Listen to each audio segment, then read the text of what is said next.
la presencia de todas y todos. Y bueno, también agradecemos la presencia de nuestras y nuestros ponentes, y a fin de que todos podamos identificarlas y identificarlos, los mencionaré a continuación. En esta primera ronda de la mesa de diálogo contamos con la presencia de la senadora suplente María Celeste Sánchez Sujía. Muchas gracias por asistir. También contamos con el licenciado Cuauhtémoc Castillo González, quien es coordinador de investigación de Racismo MX. Gracias. Scarlett Estrada, quien viene de Afrochingonas. Y también contamos con la presencia del maestro Pablo Álvarez y Casa Longoria del Consejo. Muchas gracias. Y con la maestra Sandra Vivanco, quien nos acompaña del Tribunal Electoral de la Ciudad de México.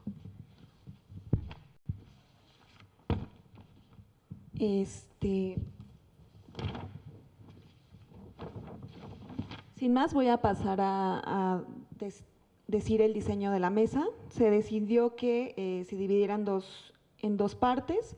Cada ponente va a tener un máximo de 5 minutos para poder dar sus presentaciones. Después habrá un receso de 10 minutos. Y bueno, después pues seguiremos con la segunda ronda de participaciones. Al término de la segunda ronda de participaciones habrá una ronda de comentarios, preguntas y respuestas por parte del público en general. En ese tenor iremos escuchando cada una de las opiniones y propuestas con relación a la segunda pregunta detonadora. Derivado del proceso electoral 2020-2021 y los acuerdos del INE en materia de acciones afirmativas dirigidas a grupos de atención prioritaria, ¿qué espacios de oportunidad identifican cada una y cada uno de ustedes se podrían considerar para trabajar una propuesta de reforma electoral a nivel local que garantice la igualdad de condiciones de acceso a cargo de elección popular para personas afrodescendientes?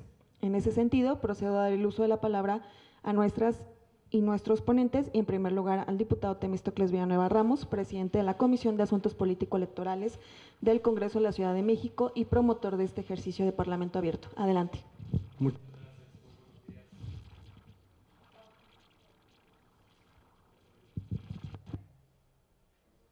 Bueno. Buenos días a todas y todos. Saludamos también a quienes nos acompañan desde la transmisión del canal del Congreso de la Ciudad de México. Esta es la quinta y última mesa que realizamos en el contexto de generar diálogo para promover una reforma al Código de Procedimientos Electorales de la Ciudad de México que garantice las acciones afirmativas que representen a todas las poblaciones históricamente discriminadas e invisibilizadas. A lo largo de los últimos 2 meses hemos podido escuchar y compartir opiniones con personas activistas y expertas en el tema, así como representantes de las distintas poblaciones y grupos de atención prioritaria, cuya inclusión es una responsabilidad mandatada por la Constitución Política de nuestra ciudad. En ese sentido, quiero comenzar dando la bienvenida a nuestras y nuestros ponentes. Les agradecemos mucho su presencia. Sé con certeza que esta mesa podrá abonar a una propuesta de reforma al marco jurídico en materia electoral que nos permita plasmar las acciones afirmativas de las personas afrodescendientes que viven en la Ciudad de México. Bajo esa dinámica, en nuestro país, las personas afrodescendientes son aquellas con nacionalidad mexicana que descienden de mujeres y hombres que llegaron del continente africano, en su mayoría en condiciones de esclavitud durante la época colonial, y han estado presentes por varios siglos, contribuyendo no solo al desarrollo histórico, sino también al desarrollo social, económico y, por supuesto, cultural en este país y en todas las entidades federativas. De acuerdo con datos del INEGI, en 2020 en México hay más de 2,5 millones de personas que se reconocen como afromexicanas o afrodescendientes, concentradas en todo el territorio nacional. Y en la Ciudad de México la población afrodescendiente asciende a 187,000 personas aproximadamente. Dada la importancia de la población afrodescendiente para nuestro país, la Sala Superior del Tribunal Electoral del Poder Judicial de la Federación, en su sentencia Sub-Rap 121-2020, de fecha 29 de diciembre de 2020, determinó que el Instituto Nacional Electoral debería establecer acciones afirmativas en favor de grupos que históricamente han permanecido invisibilizados. A raíz de esta sentencia, el INE, a través del acuerdo INE-CG 18-2021, de fecha 15 de enero de 2021, estableció 5 acciones afirmativas para personas indígenas, personas con discapacidad, personas de la diversidad sexual, personas migrantes y residentes en el extranjero, así como personas afro-mexicanas, mismas que en su conjunto se instrumentaron en el proceso electoral 2020-2021. A nivel federal, el resultado de estas acciones afirmativas para el caso de las personas afromexicanas fue que 4 mujeres y 2 hombres que se autoidentificaron como afromexicanas quedaron electas como diputadas y diputados. De los hombres, uno ganó por el principio de mayoría relativa y otro por la vía de representación proporcional, en tanto que las 3 mujeres lo lograron por mayoría relativa y una por la vía de representación proporcional. A nivel local, en la Ciudad de México, según datos del Instituto Electoral de la Ciudad de México, solo una fórmula de mayoría relativa para diputaciones ganó sobre la base de la acción afirmativa de persona afrodescendiente de 10 fórmulas que participaron en la contienda. Este espacio es representado por nuestra compañera diputada Indalí Pardillo, que en un momento más se integrará a este foro. Mientras que los partidos políticos en el tema de representación proporcional no registraron a personas afrodescendientes en sus listas. De manera lamentable, lo mismo ocurrió para otros cargos de elección popular como concejalías, en donde hubo nula participación y representación de personas afrodescendientes. En ese sentido, la participación en la vida pública es un derecho que tenemos todas, todos y todes. Sin embargo, históricamente han existido y siguen existiendo obstáculos sociales y legales que les impiden a ciertos grupos poder ejercer sus derechos en un marco de igualdad y equidad. Por ello, la adopción de acciones afirmativas resulta de suma importancia para conseguir una sociedad plural en beneficio de una ciudadanía más igualitaria. Sé con certeza que este ejercicio abonará al desarrollo de una propuesta legislativa que sea acorde a las necesidades y requerimientos de las personas afrodescendientes. Por ello, desde el Legislativo de la Ciudad de México, seguiremos impulsando estos ejercicios para garantizar el derecho a la participación y representación política de personas pertenecientes a todos los grupos de atención prioritaria. Muchas gracias.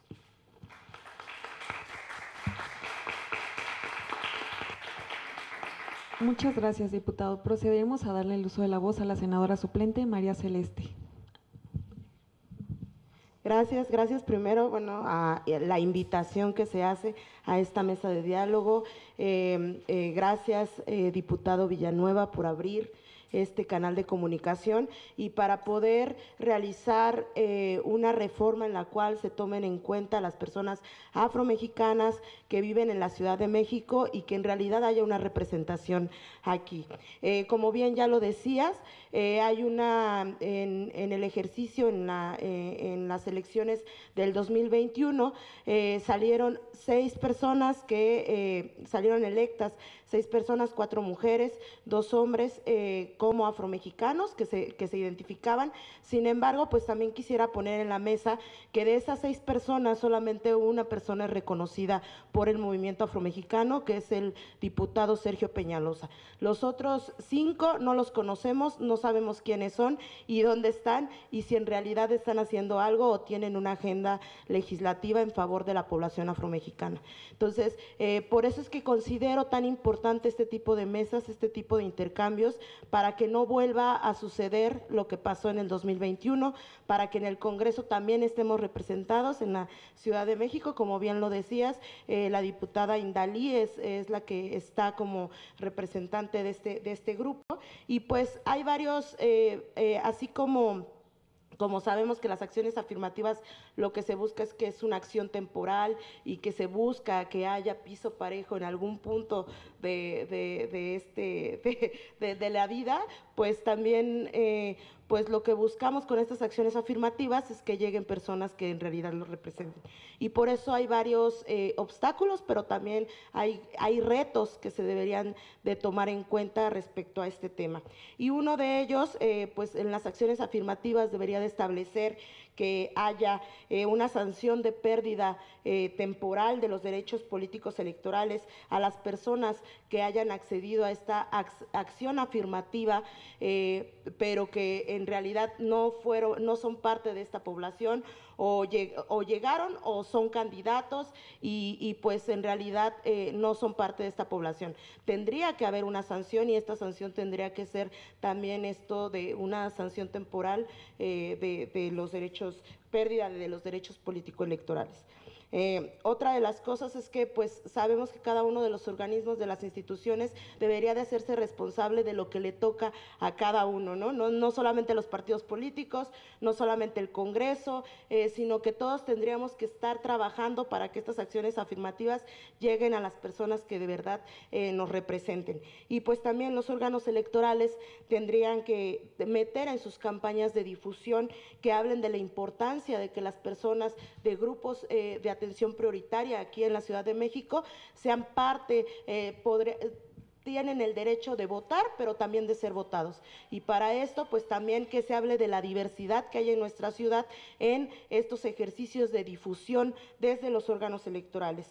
Otro punto también es establecer en la ley la obligación de los organismos electorales de realizar estudios en torno a la implementación e impacto de estas acciones afirmativas. No solamente dar las acciones afirmativas y ya, sino también que haya una evaluación de estas y saber si se está haciendo algo al respecto y de verdad si esas personas tienen una agenda legislativa en favor de nuestras poblaciones.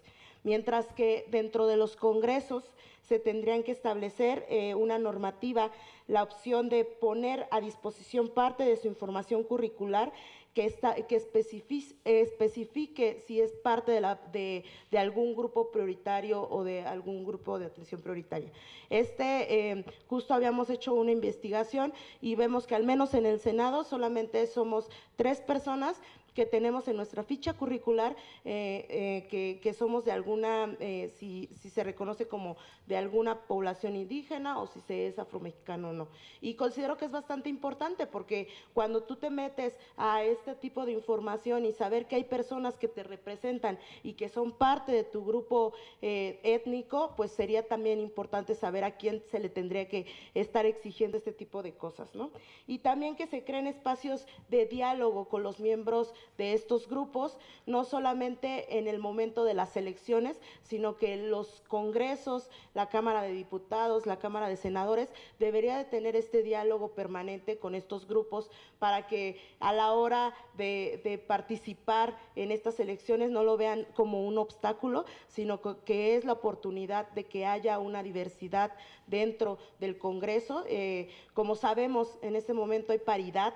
Sin embargo, la paridad no se puede terminar ahí solamente 50-50, sino que dentro de las mujeres haya diversidad, dentro de los hombres haya diversidad y se pueda hablar desde distintos enfoques.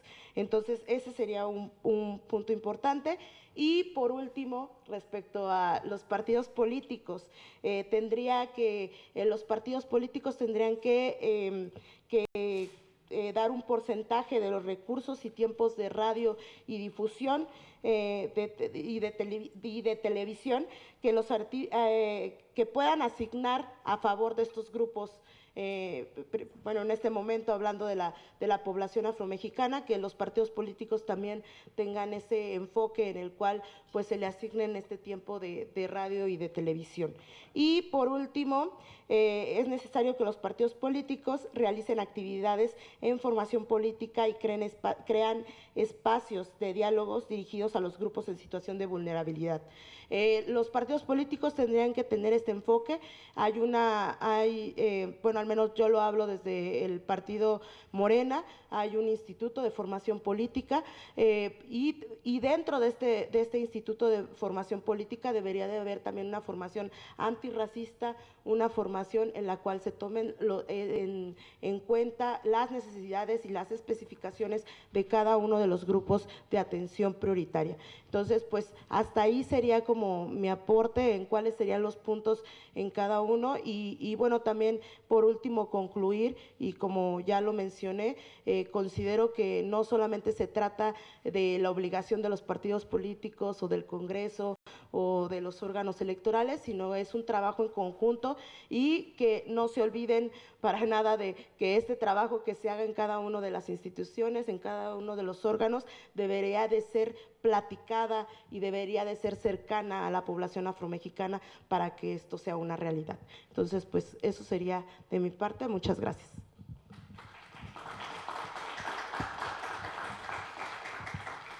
Muchas gracias, senadora. Ahora pasamos a darle el uso de la palabra al maestro Pablo Álvarez y Casa. Adelante.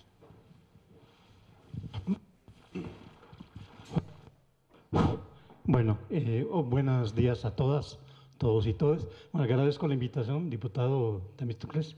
Creo que es una oportunidad excelente para reflexionar. Creo que desde el acuerdo del Instituto Nacional Electoral se planteaban algunas cuestiones en el sentido de que había un trabajo legislativo que hacer.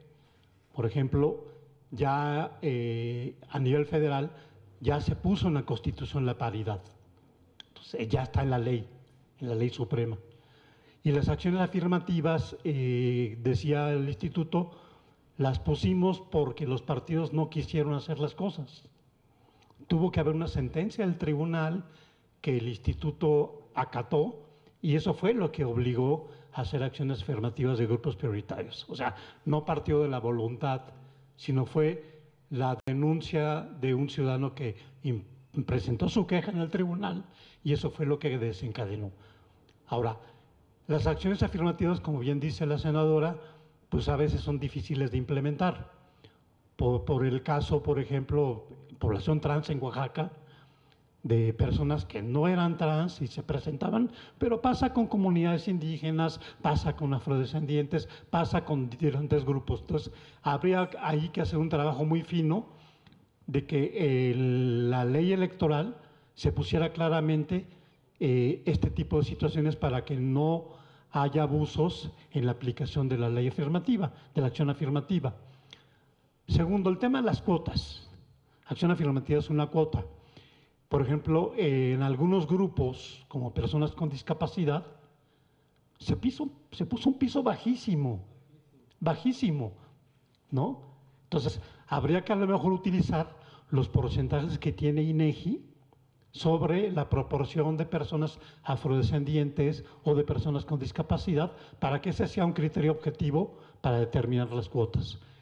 Si es 2% en la Ciudad de México, eso da 1.32% para afrodescendientes. Ahora, tercera cuestión, la acción afirmativa en candidaturas no resuelve el problema. ¿Por qué? Porque si los partidos presentan a candidatos que cubren las cuotas en distritos que van a perder, pues esos candidatos nunca van a llegar de manera efectiva al Congreso. Entonces, si yo postulo a una persona afrodescendiente en un distrito de Coyoacán donde no hay población afrodescendiente, pues nunca va a llegar tampoco, ¿no? O sea, hay ahí también como cuestiones que son importantes y creo que la acción afirmativa, si bien es valiosa, no resuelve el problema de fondo. El problema de fondo es que los partidos políticos postulen a gente no solamente por una cuestión de lástima, ¿no? Voy a poner a la persona con discapacidad para que esté encasillada en la Comisión de Grupos Vulnerables. No, no se trata de eso, ¿no? O sea, creo que tenemos que romper con esta falsa falso.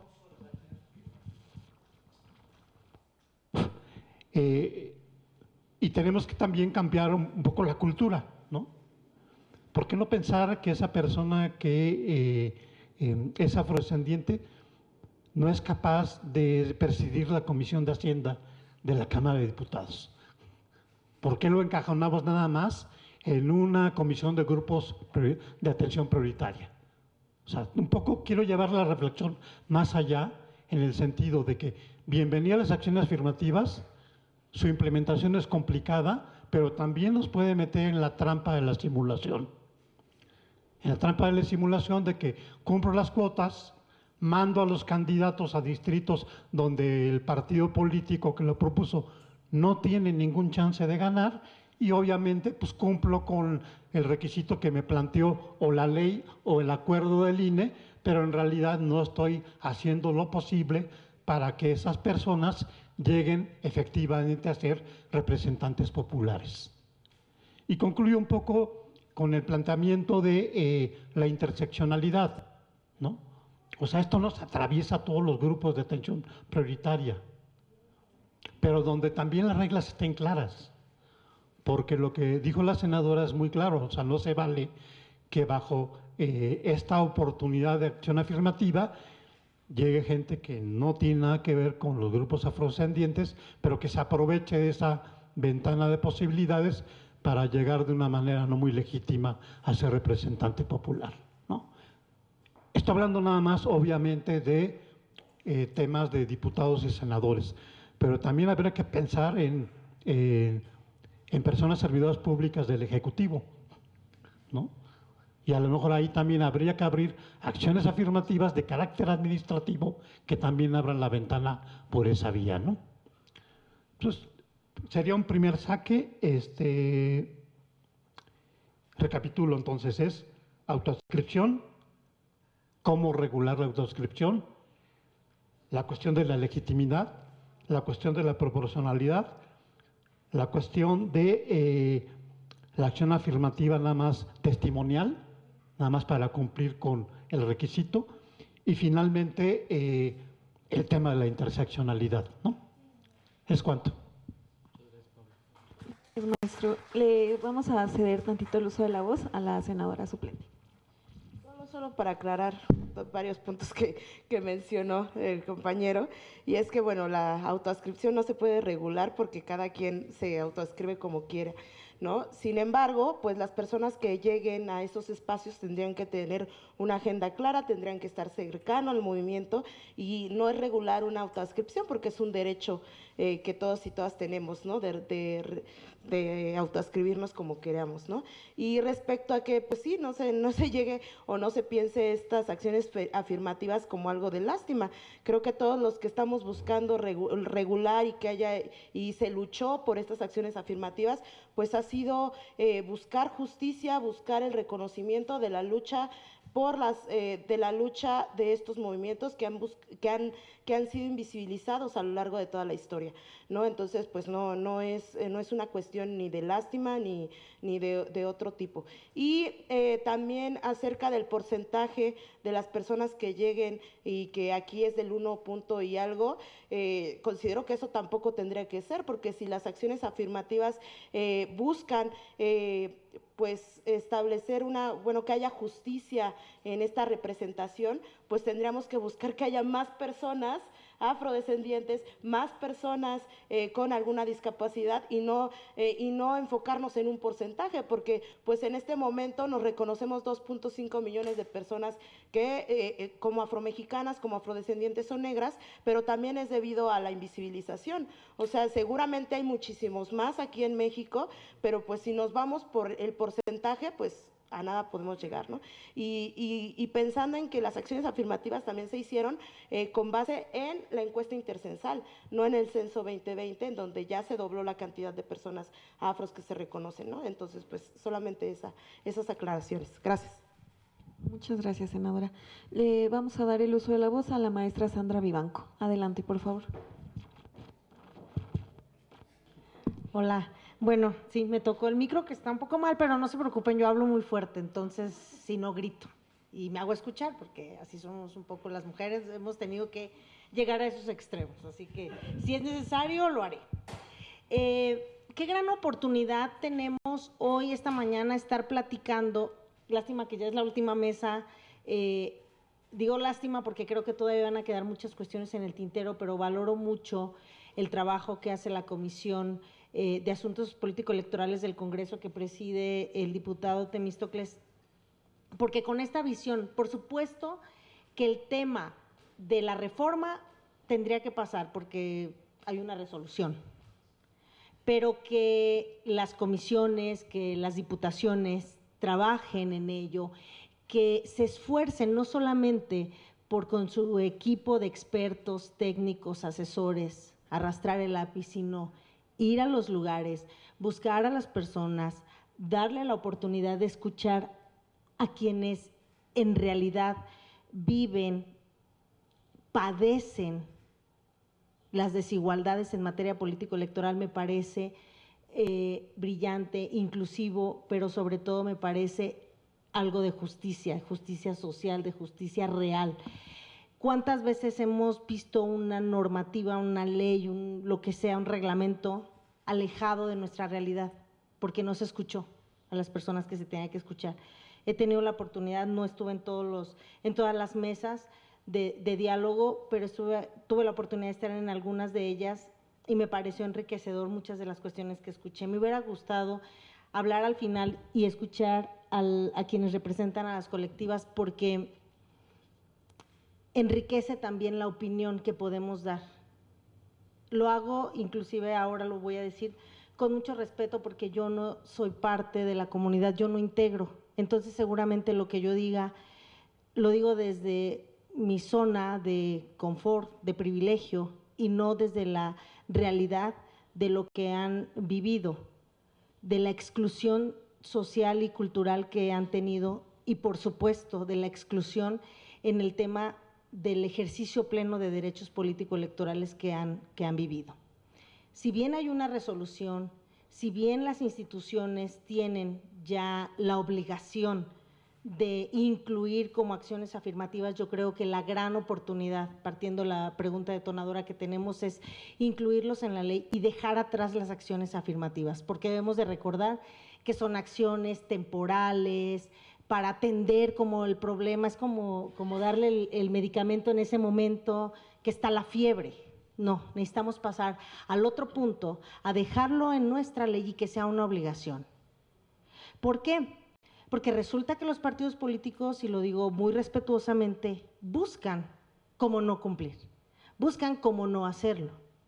Si bien yo tampoco coincido con el tema de que alguien tenga que comprobar ni su discapacidad, ni que pertenece a una comunidad indígena, ni que es parte de la comunidad afromexicana, ni que es parte de la comunidad LGBT y más, no tienen que comprobar, pero sí debe de garantizarse, y para eso ustedes que tienen esa visión, que se conocen, que saben quiénes participan activamente, pueden tener esa opinión. Cómo lo hagan las instituciones ya quizá nos lo dirá, cómo lo está viendo el Instituto Electoral, pero lo que les quiero comentar desde la posición del tribunal y de la Defensoría sobre todo es que sepan que en esta ciudad, por lo menos en la Ciudad de México, tienen un espacio, una instancia específica para acudir a la defensa de sus derechos político-electorales. ¿Y por qué sucede que es importante saberlo? Porque cuántas veces tenemos a una persona que quizá quiso participar. Los partidos políticos entre sus filas tienen muchísimas militantes y personas militantes, pero también tienen personas simpatizantes que podrían tener el derecho, pero sobre todo que quizá tienen la circunstancia específica para acudir a ese llamado de esa candidatura, pero los dejan detrás. Hoy día es increíble saber que si en la Ciudad de México tenemos más de 186,000 personas afromexicanas, no haya una sola persona concejala en ninguna de las 16 alcaldías que ostente ese encargo. Cuando por supuesto que los partidos políticos, y estaba en las directrices del Instituto Electoral para el registro de candidaturas, estableció ese piso mínimo. Y no nos podemos quedar, evidentemente, me queda clarísimo, con el piso mínimo. Pero hoy en día, por lo menos en el proceso electoral pasado, fue el punto de partida. Hoy en día tenemos la posibilidad de que las personas que integren cualquier grupo de atención prioritaria puedan participar con las garantías legales, con el uso y el ejercicio pleno de sus derechos político-electorales. ¿Por qué? Porque lo podemos poner en la norma, y creo que eso es lo que busca esta mesa de diálogo, unir todos los comentarios, unir toda la exposición de los motivos que tiene cada quien para visibilizar cómo lo va a plasmar. Inclusive creo que el propio texto donde se incluya puede ser muy sencillo. El simple hecho de mencionar a todos los grupos, a todas las circunstancias que tienen que ser visibilizadas, ya nos pone en el campo del juego a todos. El simple hecho de que en la Constitución o en las leyes electorales, ya sea la general o las de las entidades, quede establecido la obligación para los actores políticos, que además es su obligación representar a todos y a todas, pero que ya quede ahí, y que por supuesto no van a las candidaturas perdedoras, no siempre van a las candidaturas perdedoras, porque se ha tenido que innovar y ya no solamente le permites que las fórmulas sean del mismo género para que no haya la trampa de que después pasas al suplente a ser propietario o viceversa. No, ya ahora el Instituto Electoral verifica el tema de los bloques de competitividad, y por supuesto que se pueden poner reglas específicas para que determinadas candidaturas que tienen que expresar algo, como en este caso la representación de un grupo, de una comunidad, quede en un mejor lugar y no se vaya precisamente a las candidaturas perdedoras. ¿Por qué? Porque así como se verifica que hombres y mujeres puedan acceder de manera sustantiva, de manera real al encargo, también hay reglas que se pueden establecer para que quienes pertenecen a un grupo de especial atención puedan acceder a esos encargos y que no se queden en candidaturas testimoniales, porque creo que hacia allá vamos en este segundo momento. El primer momento fue el proceso electoral 2021, y en este segundo necesitamos que todas aquellas personas que representen a un grupo no se queden en candidaturas de testimonio, porque si no, entonces las agendas jamás van a pasar. Y lo vimos con la mesa pasada de las personas con discapacidad. Llegaron muy pocas, y en efecto son voces muy potentes las de las diputadas que yo escuché ese día, pero eran 2. Y necesitamos que esa agenda sea defendida. Sí, eran 4 personas, ¿no? Necesitamos que esas voces sean mucho más escuchadas, visibilizadas, y eso es poniendo, creo yo, consejero, algunos parámetros. Yo siempre les doy la puerta al instituto, porque es donde se pueden fijar algunas reglas cuando la ley todavía no lo establece. No es que el instituto, en este caso el OPLE, vaya a legislar, pero por supuesto que esos pequeños recovecos que no le quedan claros, no sé por qué, a los partidos políticos, o dicen, ay, creo que por aquí podemos ir y ya no tenemos que cumplir esta circunstancia, el Instituto Electoral puede poner esa traba, y esa traba es las reglas que deben de observar. Y el día que nosotros le exijamos como ciudadanía a los partidos políticos que de verdad sean ese vehículo únicamente para que la ciudadanía acceda a los encargos públicos, acceda a la vida política, acceda a la vida pública, estaremos del otro lado. Y si lo tenemos que hacer a golpe de sentencia, les recuerdo nuevamente que tenemos en esta ciudad una defensoría electoral, que particularmente puede atender cualquier asunto, no es exclusiva. También está la de Sala Superior, que ya a partir del mes de enero atenderá prácticamente a todos los grupos y a todos los sectores que requieran de esos servicios. Estaba solamente para comunidades indígenas, pero ahora ha ampliado su universo de atención. En la Ciudad de México contamos con una defensoría que atiende de manera general a la ciudadanía. Creo que ese es un instrumento importante, junto con lo que va a lograr seguramente la comisión. Le auguro todo el éxito para la iniciativa que va a presentar, y pues muchas gracias por el espacio, y pues no me falló el micrófono, antes de que gritara.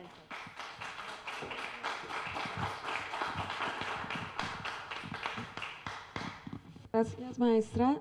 Justamente es muy importante reconocer la importancia de las acciones afirmativas, de los grupos de atención prioritaria, y sobre todo saber que se deben defender esos derechos político-electorales de las personas y plasmarlas en la ley, ¿no? Justamente para que no existan esos espacios de lagunas que no son deseables para nadie, y que obviamente haya y exista una obligación puntual para los partidos políticos de cumplirlas. En ese sentido, y para seguir abonando a esta mesa, le vamos a ceder el uso de la voz al licenciado Otto Cuauhtémoc Castillo González, coordinador de Racismo MX. Hola, ¿qué tal? ¿Cómo están? Espero que muy bien. Muchas gracias por la invitación a Racismo MX, y qué gusto compartir con aliadas y aliados en esta lucha antirracista, ¿no? Me gustaría repasar un poco los puntos que hemos abordado entre todas, todos y todes en esta mesa, ¿no? Específicamente voy a hablar desde mi contexto, que es un contexto peninsular, ¿no? Y esto lo voy a hacer para poder conducir el discurso que voy a dar, ¿no? En primer lugar, me gustaría problematizar sobre la situación que se converge entre las identidades en la Ciudad de México, ¿ok? Por ejemplo, Yucatán, de donde yo soy, hay una situación de una experiencia insular, de una experiencia del continente o del Caribe continental, si podemos decir así, ¿no? Es decir, estamos entre lo afro y estamos entre lo indígena, específicamente en un contexto en el que la política ha turistificado lo maya. Es decir, vamos a hacer un tren, vamos a hacer todos los pasajes turísticos que es maya, ¿no? Pero a las personas mayas de la actualidad las tenemos desalojadas en sus viviendas y otras problemáticas de extractivismo, ¿no? Entonces, en ese sentido, yo pensaba mucho en las experiencias que convergen en la Ciudad de México, que tienen una población flotante muy fuerte, pero que luego llega desplazada a la Ciudad de México y se va estructurando su identidad conforme a ello, ¿no? Y esto lo digo por muchas situaciones que se pueden dar. Específicamente, yo recuerdo, y voy a repasar un poco acá un contexto, un chisme, ¿no? Mi padre es hijo de una refugiada cubana. Él nació acá en México y su acta de nacimiento aparecía como nacionalidad no definida. Y de hecho, a sus 83 años, mi padre sigue con su nacionalidad no definida. Yo recuerdo esto porque él, al intentar acceder a la materia electoral desde sus intereses políticos, fue negado por el partido en el que quería estar, debido a que no estaba regulada su nacionalidad, a pesar que él había nacido en México, ¿no? Esto es muy común, aunque no lo crean, y lo podemos ver en diversos contextos. Vemos no solo en lo electoral, sino también en el contexto de movilidad humana. Pensemos, por ejemplo, en las hijas, hijos e hijes de personas haitianas, de personas ganesas, que nacen precisamente en México, pero que su fenotipo, al no estar relacionado a esta idea de mestizaje, le dicen, no, tú no eres mexicano, tú no eres mexicana, por lo tanto, no puedes actuar, ¿no? Entonces, aquí comenzamos a problematizar la identidad, ¿no? Yo quisiera repasar, y a la mesa de diálogo que se va a encargar de las reformas, que repasemos específicamente el caso del Tribunal Electoral del Poder Judicial de la Federación de Moisés Tuz contra Alfa Tavera, ¿ok? Que es una sentencia, yo creo, me parece, desde mi deformación como abogado, es una sentencia muy emblemática. Les pongo en un contexto. Alfa Tavera, una mujer blanca, privilegiada, nacida en la capital de Yucatán, y se mueve al oriente de Yucatán a Valladolid. De pronto llega la cuota de personas indígenas mayas y ella, por su partido, dice, yo soy maya. Y jamás había tenido un contacto con personas mayas, nada más que por su nana, ¿no? Que era una persona indígena. Entonces, la comunidad maya del oriente de Yucatán interpuso la denuncia y, por supuesto, la denuncia ante el tribunal en la Sala Jalapa fue favorable a la comunidad. porque se están apropiando de las identidades, ¿no?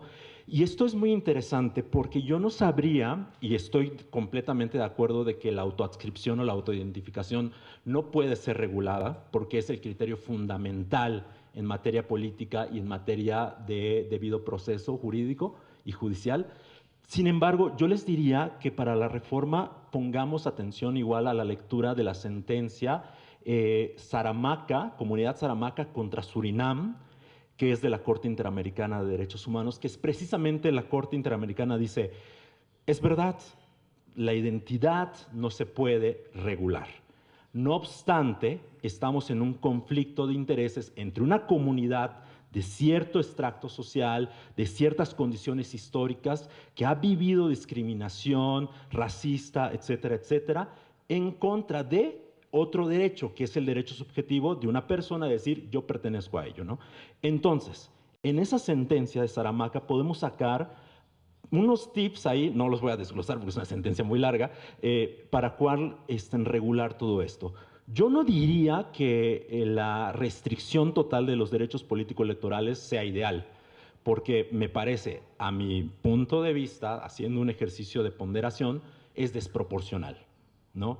Y si eso lo metemos a la ley, de verdad yo creo que van a llover los amparos ahí por la desproporcionalidad de esto y no va a pasar el test que exige la Suprema Corte, ¿no? Otro punto que me gustaría, para ir cerrando, es también lo que mencionaba aquí la maestra y el maestro respecto no solo de la representación usada por personas que no se mueven legítimamente en la identidad, sino en lo que lo hacen los partidos políticos, ¿no? Recordemos el caso de Rosa Pech, una mujer de Palenque, en Chiapas, que ella ganó en el municipio y sin embargo su partido, que era el hegemónico en el Congreso, le hizo renunciar a la presidencia del municipio. ¿Por qué? Por ser mujer, ¿no? Pasar a hombre, pasárselo a su suplente hombre. Esto, que es también relativo al caso el tan famoso caso de las Juanitas que sucedió en las primeras reformas electorales en materia de acciones afirmativas, podemos prevenirlo en temas de representación afro. Podemos prevenirlo. Es decir, ya podemos llegar a, oye, partido político, no hagas esto. Si es la persona, debe ser la propietaria, no puede ser la suplente y no puedes hacerla renunciar o sea, tan descaradamente como lo hicieron en el caso de Rosa, ¿no? Finalmente, yo quisiera concluir para que todos revisemos para la generación de esta reforma las observaciones finales del Comité para la Eliminación de la Discriminación Racial del 2019, porque en las observaciones el comité precisamente manifiesta, oye México, los derechos políticos de las personas afromexicanas no están más que en el simbolismo con la reforma constitucional, pero no hay una veracidad en cuanto al ejercicio de los colectivos afro en México, ¿no? Y en ese sentido recomiendo también, o los exhorto, mejor dicho, a revisar para la reforma la Recomendación General 34 del CERT, porque ahí nos establece los puntos específicos en los cuales las personas afro y los colectivos afro pueden ejercer de manera plena sus derechos electorales, ¿no? Y ya, ahora sí, para terminar, pues agradecerles nuevamente este espacio. Qué lindo que se esté hablando de ello, yo creo que eso ya es una ganancia, pero también yo creería y cerraría con esto que la representación sí es importante, sin embargo, no podemos creer que la representación por sí sola logre cambios antirracistas, ¿no? Sobre todo pensando en un tema de literacidad racial, cuando sabemos que hay parlamentarias y parlamentarios que abogan, por ejemplo, por conductas o normas que pueden caer en discriminación neutral racista, como lo puede ser la tipificación de la discriminación racial o como lo puede ser la última reforma que hubo en materia de la ley de migración, donde establecieron de manera neutral el perfilamiento racial, ¿no? Entonces, no se queda solo en representación, pero es un primer paso. Pero pues muchas gracias a todas y a todos y desde Racismo MX estamos para charlar con todas y todos y todes.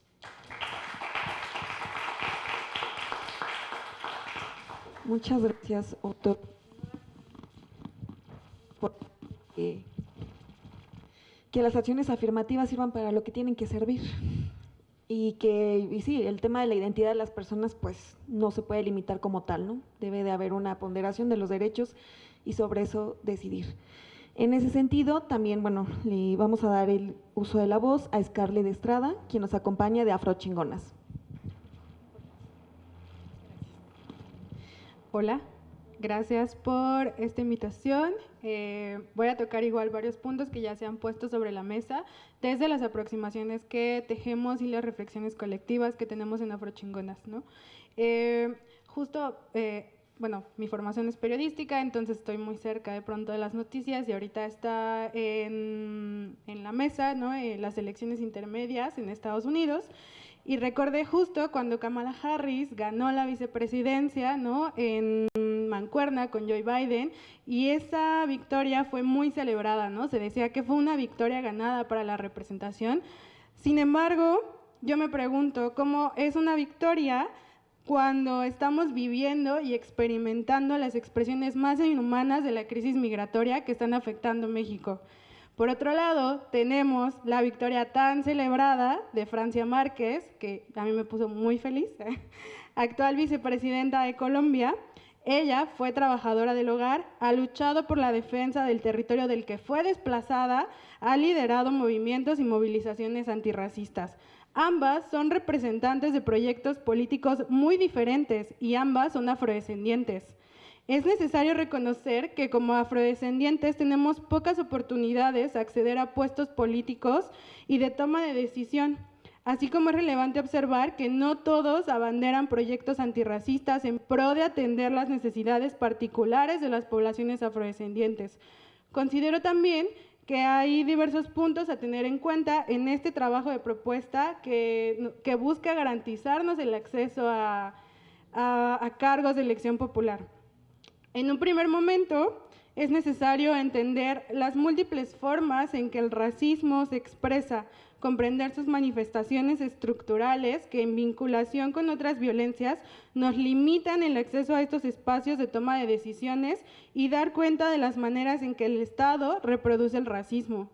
Consecuentemente, considero que no se debe buscar cubrir una cuota de inclusión, que es lo que ya mencionaban anteriormente, solo por querer representarnos. Las ideologías y violencias que generan la exclusión de nuestros cuerpos en estos espacios no se resuelven solo con ponernos ahí como un símbolo de falsa representación. Las cuotas no se tendrían que pensar si se atendieran las expresiones de racismo directamente. Les invito justo a ir un poco más allá y analizar en qué condiciones, acuerdos y contextos se ocupan u ocuparán esos espacios para que el tokenismo o la falsa inclusión no se reproduzca, que es un poco lo que ya han mencionado en estos diálogos y un poco también lo que tú nos compartías. De la misma forma, creo que es muy necesario dar un paso más adelante de la representación y apostarle a los proyectos políticos antirracistas que están detrás, ya que es una trampa de la representación que una persona afro ocupe un lugar de toma de decisiones y defienda ideales racistas. En este mismo sentido, es sustancial analizar los intereses de quienes quieren ocupar puestos de poder para discernir justo eso. ¿Cuáles son los proyectos que se defienden? Si son antirracistas o solo buscan reproducir los discursos de odio y racismo existentes. Es vital también la apertura para debatir en torno a las diversas posturas antirracistas y el derecho de un pensamiento crítico que se cuestione, el desarrollo de un pensamiento crítico que cuestione las múltiples formas y expresiones en las que el racismo se presenta, incluso en quienes abanderan estas mismas luchas antirracistas. Para ir cerrando mis comentarios, quiero compartirles que pues no estoy muy de acuerdo en que el racismo se combate desde el Estado, creando leyes que, como recientemente se creó una, que busca meter a los racistas a las cárceles, porque solamente falta con voltear a ver estos lugares y quienes los habitan, que en su mayoría son personas racializadas. En este momento, la verdad es que tengo más dudas que respuestas, porque a mí, voy a hablar por mí, ¿no? ¿De qué me sirve tener personas afrodescendientes en el Senado o en la Cámara de Diputados, en los diferentes niveles, si las reformas o las leyes continúan reproduciendo el racismo? ¿De qué nos sirve tener representación si apoyan la militarización del país y reproducen las situaciones racistas que atraviesan y ponen en situaciones de desventaja a las personas afrodescendientes en México, así como a las poblaciones afromigrantes que atraviesan nuestro país? ¿De qué nos sirve tener a personas iguales a nosotros en estas posiciones de poder cuando desde sus decisiones favorecen la extracción de los recursos naturales, forzando el desplazamiento de las comunidades, ¿no? ¿De qué nos sirve tener que se maneje como representante mujer, ¿no?, en el gobierno de la Ciudad de México, gobernando la Ciudad de México, que aprueba la gentrificación de la ciudad y que aprueba y que eso implica el desplazamiento de los que habitamos la Ciudad de México? No se trata solo de vernos representados en puestos de mando, se trata de atacar las expresiones de racismo que nos vulneran. Y pues gracias por la atención. Confío que esto que les exponemos no sea solamente, pues se quede en el aire, sino que resuene en cada uno de ustedes y que en verdad que estas formas en las que nos invitan, al menos a nosotros que habitamos este cuerpo, no sean solamente una forma de tokenizarnos y de cubrir una cuota, sino en verdad resuenen en las acciones que se buscan implementar. Gracias.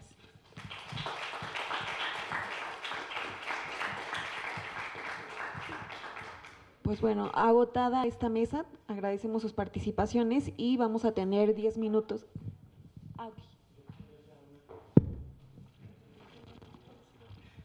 Algo muy importante, yo olvidé agradecer al Consejo para Prevenir y Eliminar la Discriminación que nos ofrezca sus instalaciones para realizar esta mesa de trabajo. Es la segunda vez que estamos en COPRED hablando de acciones afirmativas. La primera mesa fue sobre la representación de la población de la diversidad sexual y de género, y ahora estamos hablando de este tema. Me gustaría participar más, pero hay una segunda mesa y va a estar mi compañera diputada Indalí Pardillo, y estoy seguro que el consejero Ramos también hará algunas aclaraciones sobre cómo ha funcionado el acuerdo ejecutivo que generó el Consejo del Instituto Electoral y que permitió una representación donde no se pone en riesgo la competitividad de las acciones afirmativas. Bueno, primero, el tratar de resumir cosas hace que uno diga cosas tontas, pero que sirven para provocar. En ningún momento se puede regular la autoadscripción. Todos los convenios internacionales del convenio 169, hasta todos los convenios señalan que el criterio de autoadscripción es el que prevalece.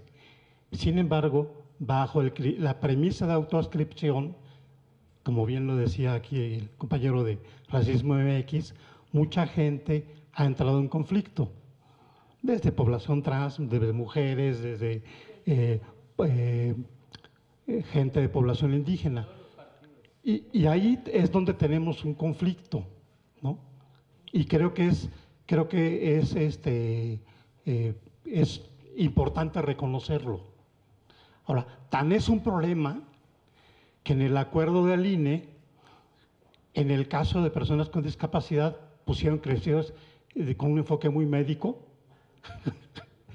En el caso de población indígena, los criterios que pusieron fueron tales que ni siquiera así evitaron que hubiese controversia, ¿no? Nada más por poner dos ejemplos. Entonces yo creo que es un tema que no va a dejar de provocar controversia y conflicto.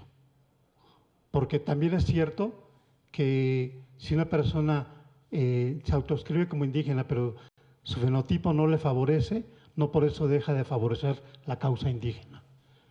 Creo que no se necesita ser la causa para apoyarla, como bien dice la gente de la diversidad sexual. Y con eso termino.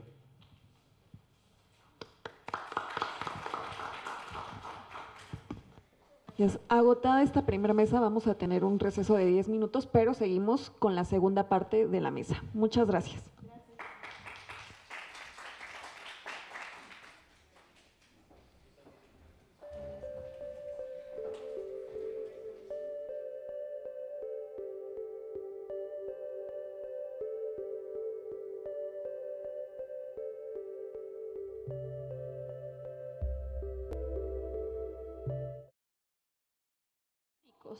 ¿no? De distintos procesos migratorios que no solamente están inscritos a un contexto histórico de esclavitud y colonia, ¿no? Es mi caso. Yo soy mexicana, pero también soy colombiana, ¿no? Mi raíz afrodescendiente viene de Colombia. Nací aquí en México, sin embargo, a pesar de que por el Estado soy reconocida como una ciudadana mexicana y en mi acta de nacimiento y en mi pasaporte y en todos mis documentos dice que soy mexicana, culturalmente, ¿no? Incluso dentro del movimiento afrodescendiente en México, no soy reconocida como una afromexicana, ¿no? Y esto pues tiene que ver precisamente con estas definiciones tan restringidas de lo que es la negritud. Otra cosa que me parece muy importante mencionar para nosotras como afrochingonas, es algo que hemos debatido durante el tiempo que hemos estado reunidas. Para nosotros la afrodescendencia no se limita tampoco a un término de nacionalidad, porque nosotras, como bien lo mencioné, nosotras y nosotros como personas afrodescendientes, venimos de procesos diaspóricos que nos separaron en medio de ese proceso de esclavitud, ¿no? Porque los colonizadores hicieron lo que se les dio la gana cuando llegaron al continente africano y dijeron, bueno, de aquí a aquí se va a llamar Angola, de aquí a aquí se va a llamar Mozambique, de aquí a aquí se va a llamar, etcétera, etcétera, etcétera, ¿no? Y digamos que dentro del desplazamiento, ¿no?, de los barcos esclavistas, pues las personas africanas secuestradas por los colonizadores españoles, ingleses, holandeses, portugueses, ¿no? Pues digamos que nos mezclamos, ¿no? Y ahí hay una herida también de parte nuestra, de nosotras no sabemos exactamente cómo se llamaban nuestras familias, cuáles eran nuestros nombres, qué religiones practicábamos. Claro, hay algunas supervivencias, algunos vestigios que podemos reconocer en la comida, en la danza, en la música, entre otras expresiones, ¿no? Pero nosotras nos reconocemos como hermanas y hermanos de otras personas afrodescendientes de otras nacionalidades, ¿no? Para nosotras son hermanos y hermanos negros, afro, personas de Honduras, de Nicaragua, de Belice, del Caribe, de Sudamérica, incluso del norte global, ¿no? Personas europeas que son negras o personas estadounidenses que son negras, ¿no? En ese sentido, el Estado no ha hecho ese reconocimiento que nosotros desde el movimiento sí hemos hecho, y por eso actúa de la manera tan racista hacia las personas migrantes que son negras. En este momento tenemos una crisis absoluta, ¿no?, en la frontera sur y frontera norte del país. Nosotras estamos súper preocupadas por la situación de las personas negras, haitianas y negras de otras nacionalidades que vienen a México, transitando México, ¿no? Y que se encuentran con, sí, el muro, ¿no? El muro que significan militares, que significan Guardia Nacional, que significa Instituto Nacional de Migración racista, que pone todos los pereques, decimos en Colombia pereques, todas las trabas, todos los obstáculos para que estas personas tengan la documentación necesaria y no sean criminalizados en el país. Para nosotros esa es una gran preocupación, y el Estado no está siendo garante de derechos humanos hacia las personas afro si está maltratando a las personas migrantes que se encuentran en este momento en frontera sur y frontera norte y en tránsito, ¿ok? Entonces para nosotras ese punto es súper relevante. No nos reconocemos en el trabajo del Estado si el Estado no actúa, ¿no?, a favor de estas poblaciones migrantes, ¿no?, sobre todo negras, porque aquí el caso de perfilamiento racial es muy, muy claro, ¿no?, estas violencias. Por otro lado, mi segunda preocupación es la representación, que ha sido un término que todos todas y todes han mencionado durante sus participaciones. Y yo creo que es necesario preguntarnos, definir, reflexionar, debatir, encontrarnos ustedes, nosotras y ustedes, para debatir a fondo lo que significa la representación, porque para el Estado el tema de la representación es un tema únicamente, como lo mencionaron mis compañeros, de apariencia, de fisicalidad, ¿no?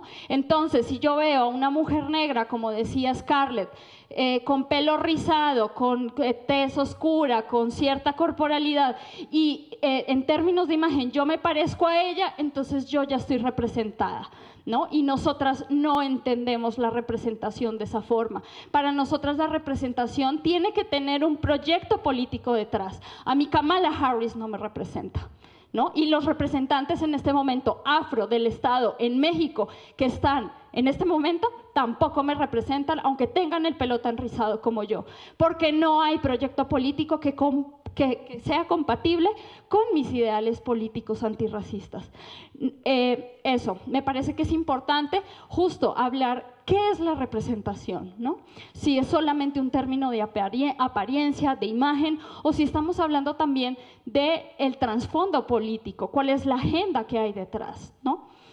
Ahora, claro, porque en esa medida se están apoyando, como decía Scarlett, políticas, ¿no?, que atentan justamente contra las personas racializadas, como la reciente militarización o la reciente tipificación del racismo como un delito que sí penaliza con de 1 a 3 años de cárcel el crimen del delito, ¿no? Y esto nos parece terrible porque ya sabemos que las personas blancas con dinero nunca van a estar en la cárcel, ¿no? Las personas blancas con dinero no pagan por sus crímenes y por sus injusticias, ¿no? Sabemos que México es un país con una impunidad altísima, más del 90% es la impunidad en este país, y nosotras no creemos que con cárceles, con militares y con penas carcelarias más grandes el racismo se vaya a acabar. Ahora,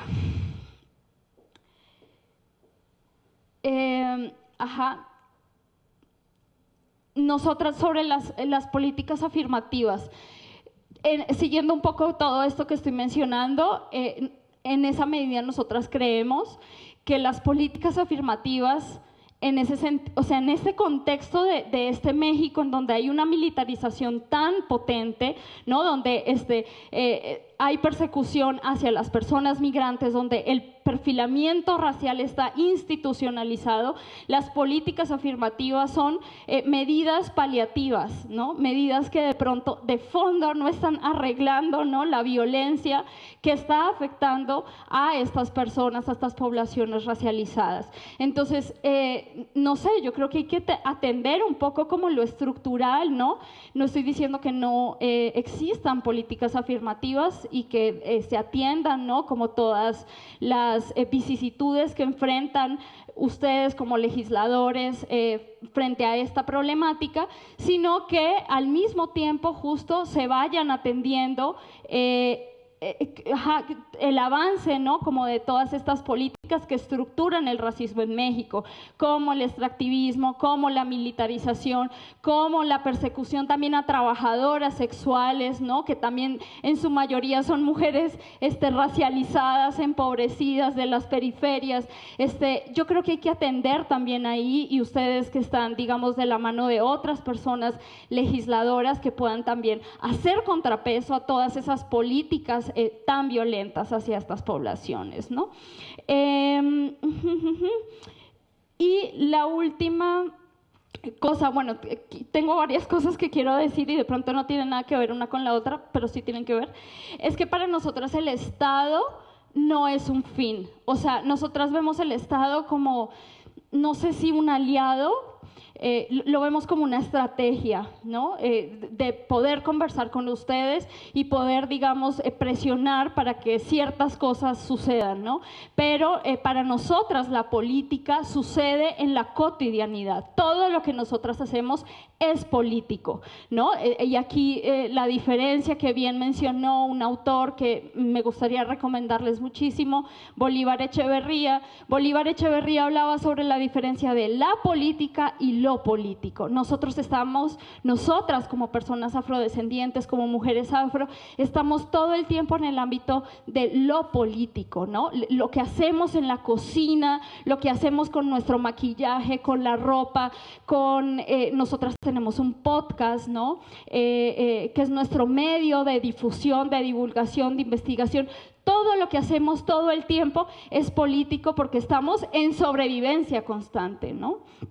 Nuestros cuerpos son considerados peligrosos en la calle, ¿no? Entonces, estar en la calle y sostener el cuerpo en la calle, eso es político. Entonces, para nosotras, el Estado, podemos dialogar con él en ciertas circunstancias, en ciertos momentos, pero para nosotras, nuestra política, el Estado no es un fin, ¿no? Y aquí también me estoy remitiendo mucho como a la práctica política que en este momento está teniendo Francia Márquez en Colombia, ¿no? Francia Márquez en algún momento me pareció escucharla decir que el Estado era un medio, una estrategia para lograr ciertas cosas, pero su accionar político estaba afuera, ¿no? Con la comunidad, con las personas, con su territorio, ¿no? Entonces, eso también me parece importante comentarles. Y por último, sobre esta discusión de las cuotas, de que de pronto hay personas que no son consideradas como afros, como mujeres, ¿no? También está esa discusión, las TERFs, ¿no? Impiden que participen las mujeres trans porque no las consideran mujeres biológicamente, esto muchísimo entre comillas. Y este debate no solamente existe en este ámbito político, también existe en el ámbito de la política, ¿no? Sino también en el ámbito de los movimientos sociales. Y tenemos también nosotras un compromiso con debatir ciertos discursos que se filtran y que son biologicistas, fundamentalistas, esencialistas sobre el cuerpo. Sí hay dentro del movimiento social, ¿no? Como una persecución de, a ver, muéstrame tu ancestro negro, ¿no? Pásame tu carta de ADN para demostrarme que realmente eres negro. Y esto es muy, muy, muy, muy peligroso, ¿no? Yo no sé de qué manera justamente generar un mecanismo que justo prevenga que personas que no hacen parte de las comunidades se apropien de estas cuotas, pero sin caer, ¿no? En la revisión exhaustiva del ADN, ¿no? Y regresarnos como 150 años atrás con los eugenistas y empezar a medir cráneos y tomar pruebas de sangre. Esto sería terrible, ¿no? Cómo generar mecanismos que prevengan, ¿no? estas apropiaciones y también dentro del movimiento, ¿sabes? Porque dentro del movimiento también hay gente súper esencialista que no permite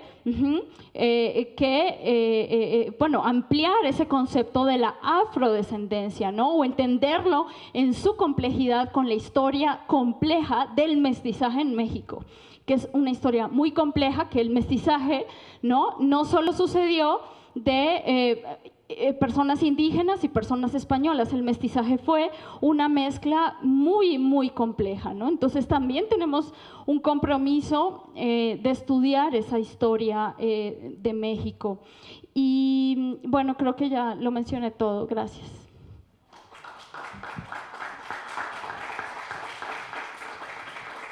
Muchas gracias por tus aportaciones y bueno, le vamos a dar el uso de la voz al consejero electoral, Ernesto Ramos Mega, quien nos acompaña del Instituto Electoral de la Ciudad de México. Adelante. Bueno, muchísimas gracias por la invitación, diputado Temístocles. Me da mucho gusto estar aquí también con la diputada Indalí, las activistas y los expertos y especialistas en el tema. Por supuesto, estar aquí en las instalaciones de COPRED. Es un tema sensible, es un tema complejo. Yo entiendo que incluso cuando estamos hablando de la representación, esta representación por cuotas no es un fin, es un medio para alcanzar un fin distinto, que es la protección de derechos, evitar discriminación, poder vivir en paz. Pero como autoridad electoral nosotros solo tenemos alcance dentro del ámbito del Estado para asegurar estas representaciones y de alguna manera regularlas y promoverlas. Voy a contar, por lo tanto, qué fue lo que nosotros hicimos en el proceso electoral 2020-2021. Como ya habían explicado antes, no voy a repetir la sentencia de la Sala Superior, pero esta sentencia de la Sala Superior estaba destinada única y exclusivamente al Instituto Nacional Electoral, es decir, a las elecciones federales, y fue así como fue realmente acatada. En el caso de las autoridades electorales locales no había esta obligación, no había esta, digamos, vinculación directa, y por lo tanto no había un asidero formal ni obligatorio del cual agarrarse. ¿Y por qué hablo del asidero? Porque nosotros como autoridades, por un lado, estamos obligadas a hacer lo que explícitamente se nos tiene permitido, y además tenemos que fundamentar y motivar todas nuestras decisiones. Es decir, fundamentar, tienen que tener un asidero legal, un artículo específico en la Constitución o en la ley, y motivarlo son los argumentos que nos hacen explicar las razones, los motivos, las razones por las cuales tomamos una decisión con base en lo que nos dicta la ley. ¿Qué fue lo que hicimos nosotros? Voy a saltarme directamente a los lineamientos que nosotros aprobamos para la postulación de las candidaturas a diputaciones, alcaldías y concejalías. Nosotros decidimos de manera, por un lado, tomando la Constitución Política de los Estados Unidos Mexicanos y entendiendo que todos los derechos fundamentales tienen que seguir el principio de progresividad, que debíamos establecer una cuota mínima para personas afrodescendientes.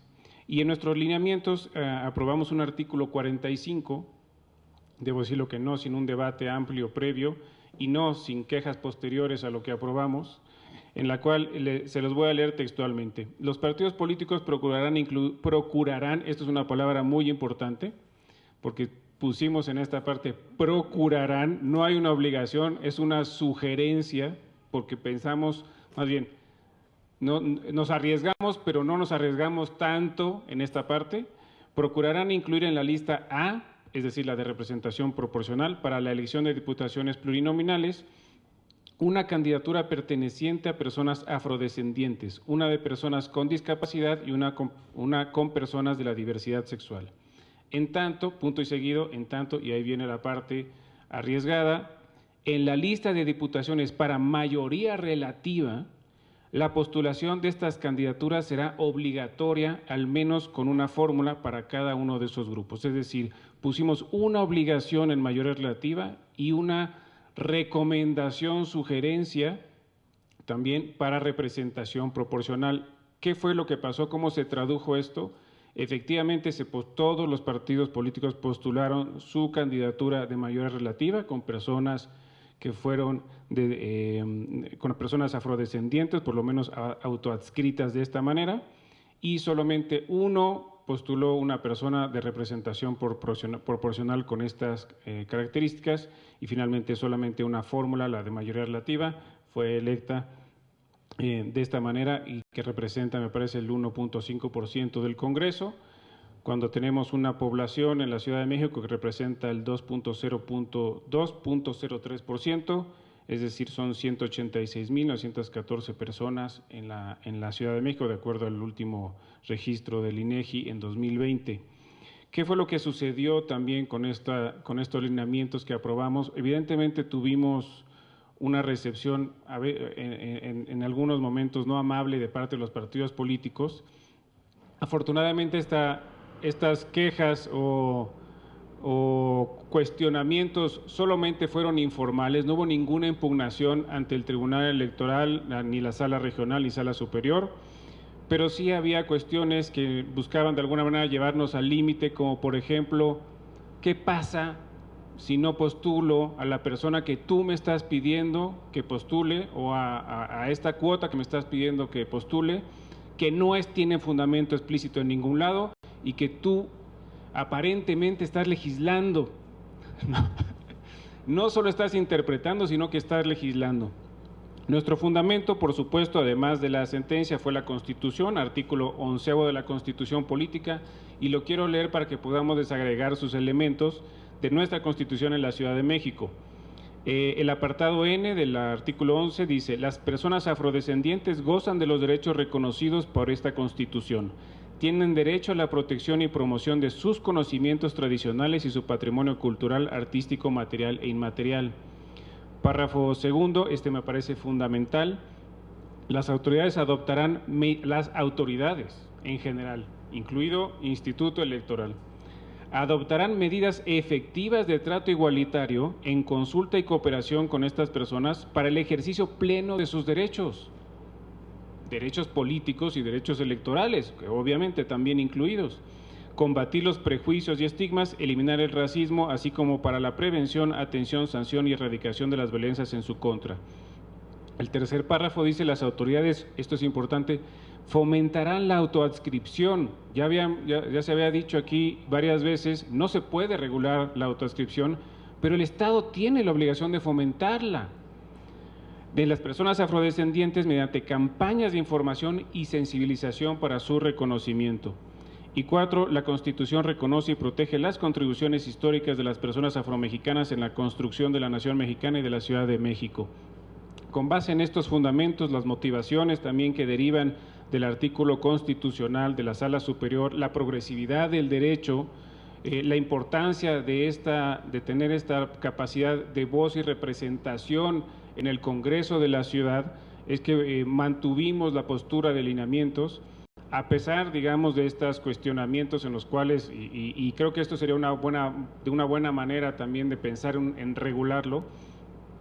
Los partidos políticos muchas veces nos preguntamos cuáles serían las consecuencias, porque yo como partido político no estoy obligado a tener simpatizantes y militantes de absolutamente toda la diversidad que se pueda existir en la Ciudad de México. No, nada me obliga a eso, así que ¿por qué me estás obligando a tener de estas diversas cuotas, incluida esta de afrodescendiente? ¿Y qué pasa si no la cumplo? Bueno, ahí nos pusimos draconianos, no está en ningún acuerdo, evidentemente, pero la respuesta es: no cumples con alguna de las cuotas, incluyendo el registro de afrodescendientes, no te voy a registrar a ninguna candidatura, a ninguna. Finalmente no tuvimos que llegar a tribunales, afortunadamente se resolvió con el diálogo, con la buena voluntad de las personas, pero creo que puede haber un área de oportunidad. Esta redacción de los lineamientos que nosotros propusimos me parece que tendría que ser el piso, ¿no?, en el cual tendría que partir esta regulación y ver de qué manera ayudar a una mejor promoción de los derechos de las minorías en la Ciudad de México y por supuesto de su representación en un órgano tan importante como el Congreso de la Ciudad. Así que con esto cierro. Muchísimas gracias por su atención.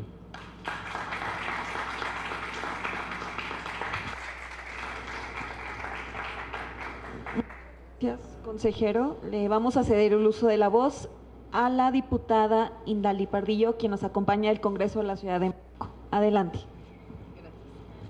Muy buenos días a todas, todos y todes. Estoy muy contenta de estar aquí.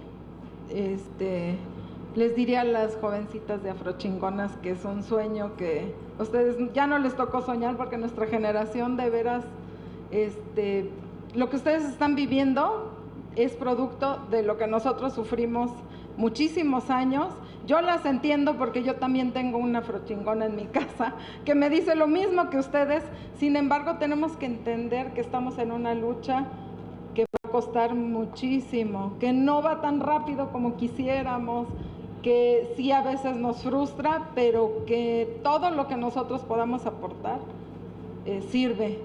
Y aporta y nos ha hecho llegar hasta este momento donde estamos en la COPRED platicando de las acciones afirmativas afromexicanas que no existían unos años atrás, no dijéramos hace siglos, unos años atrás.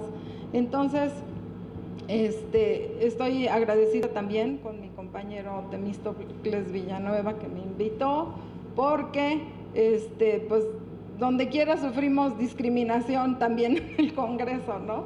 Nuestras mismas compañeras, yo sé que tú eres más sensible al tema porque también has sufrido discriminación, pero la gente que no lo ha sufrido es dura, es cerrada, así es la política, ¿no? No lo político, como decía la compañera, pero la política sí. Es difícil y es difícil abrirse camino ahí y es difícil hacer todo lo que estamos haciendo ahorita, sin embargo, vale la pena.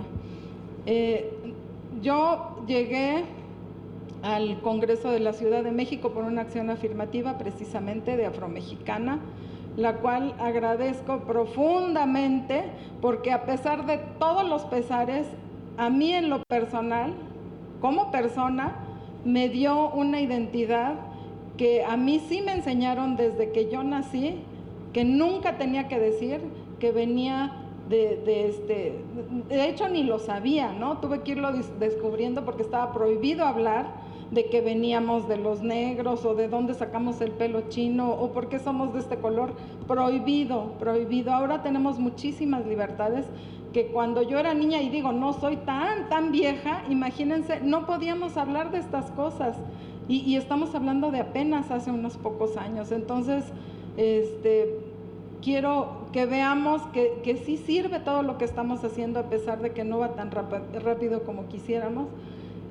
Como les decía, yo vivía como una extraña en mi propio país. Yo nací aquí en México, pero también de abuelos cubanos, como mi compañero de Racismo MX, pero mis abuelos salieron con un miedo, con una vergüenza, porque así les enseñaron, que no querían que nosotros sufriéramos lo mismo y entonces jamás nos permitieron ni siquiera saber de dónde veníamos. Entonces imagínense ustedes qué fue nuestra infancia, porque nosotros comíamos diferentes, nos comportábamos diferentes, todo el mundo nos hacía a un lado porque éramos de otro color, todas esas cosas y no tener ninguna respuesta. La verdad fue muy duro transitar así en la vida. Entonces, a mis 57 años, finalmente el poder decir soy afromexicana y que me sienta totalmente cómoda en expresarlo, no saben ustedes lo que significa para mí. Y aparte de eso, también es muy difícil, sí, vaya que ayudan las acciones afirmativas, pero estamos hablando de candidaturas. Sí se postulan las candidaturas, pero ganar una elección no tienen idea lo difícil que es. Y pues también tuve la fortuna de ganar una elección que es lo más difícil que he hecho en mi vida, porque aparte tengo poca experiencia política. Lo hice como persona de la sociedad civil, entonces fue el doble de difícil para mí y sin embargo lo logré. Estoy aquí, estoy en el Congreso de la Ciudad de México, impulsando una agenda afromexicana que sí, a lo mejor no conozco toda la historia ni todo lo que todos los grupos han sufrido, sin embargo estoy ocupando un lugar que sí va a visibilizar a las personas y a la sociedad afromexicana. Y se los digo porque desde que yo llegué al Congreso he estado insistiendo en este tema, he visto cómo la resistencia que hay al tema, al siquiera mencionar la palabra afromexicana, la gente así como que dice, pues lo mismo que ya sabemos todos, ¿no? Pues no, en primera yo ni soy racista, yo ni, cuando en realidad todo lo que hacemos, todo lo recibimos todos los días es precisamente eso, ¿no? Racismo, discriminación. Y no es nada fácil hacer entender a la gente que también ellos, aunque dicen que no, están en esa postura. Sí he visto cambios en el Congreso con lo poco que he podido hacer, porque es luchar contra corriente.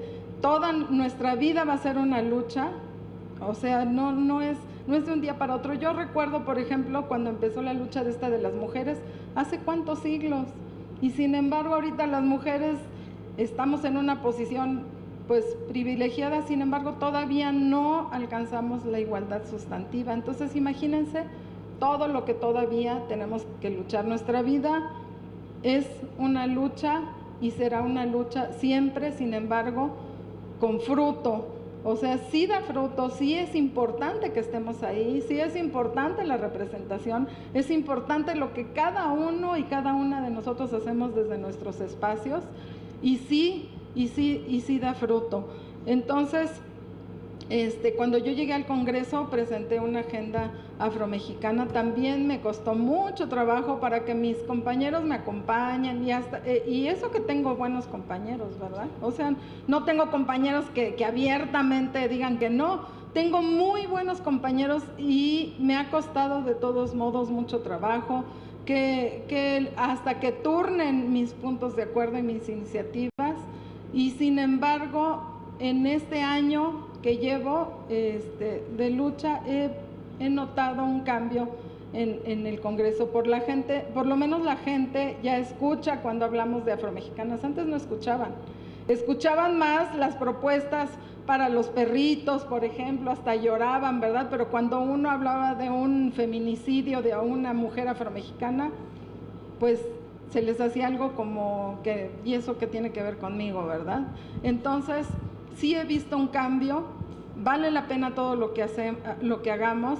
He metido puntos de acuerdo, he metido iniciativas, ahí van, tenemos que hacer mucho trabajo político, que ese es el que me cuesta y ese es el que estoy aprendiendo. Sin embargo, lo voy a hacer, voy a aprovechar y también decirles que pues estamos ahí en el Congreso de entrada por 3 años.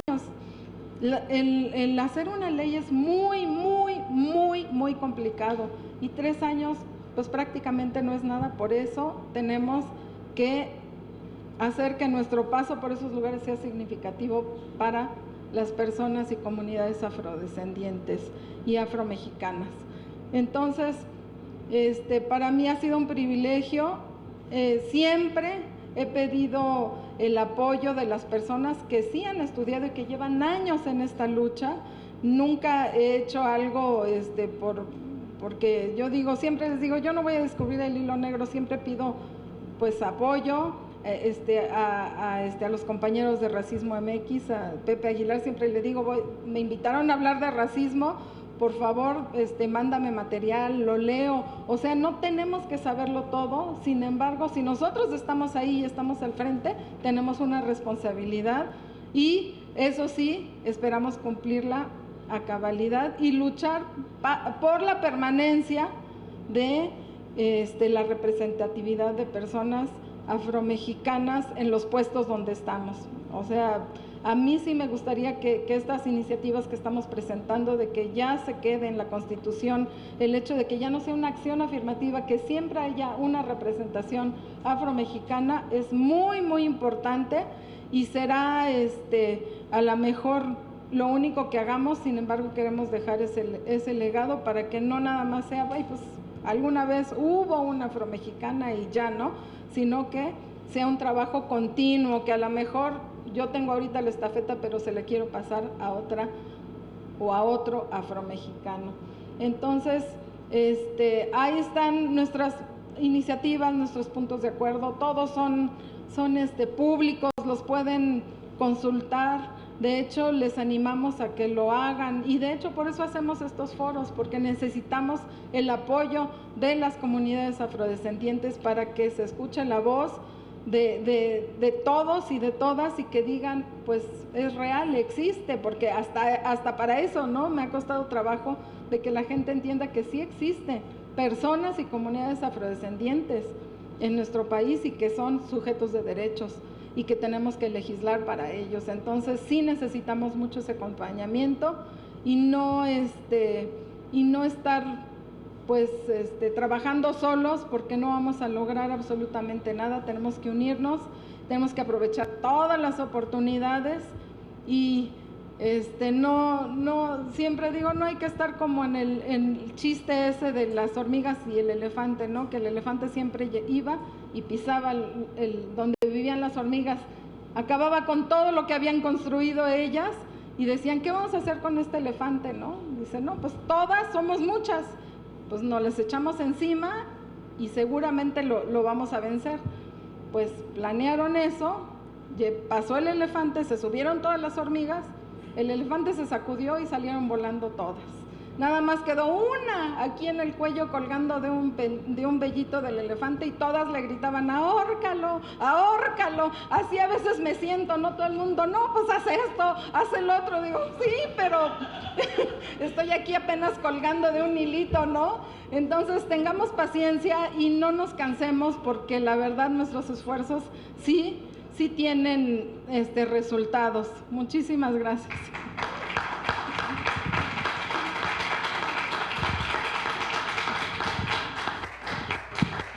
Muchas gracias, diputada. Ahora le pasamos el uso de la voz a Hugo Arellanes, quien es director de Huella Negra. Adelante. Hola, buenas tardes.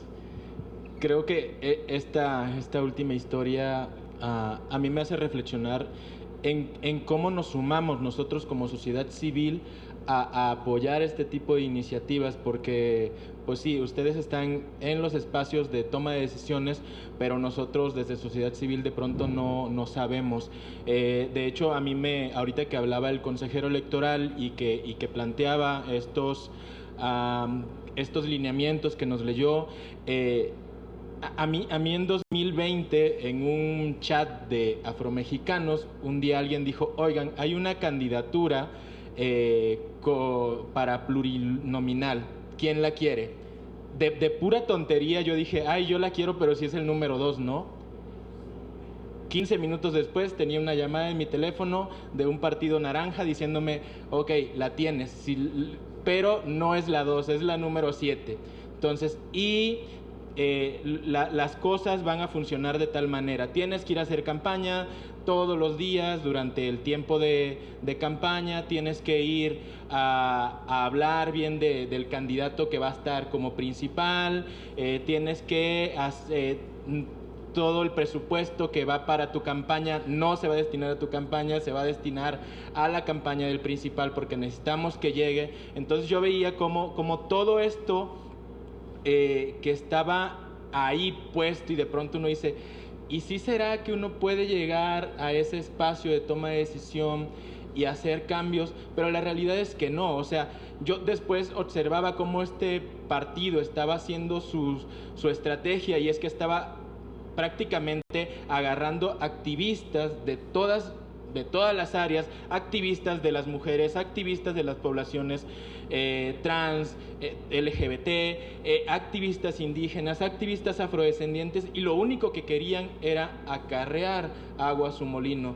Entonces, para mí era como de, ok, voy a seguir como investigando qué más es lo que están haciendo, porque a mí se me hacía muy nefasto que solo por ponerlo en un chat de afrodescendientes y decir, oigan, alguien quiere, y alguien contestar jugando, yo la quiero, es como de, ok, es tuya.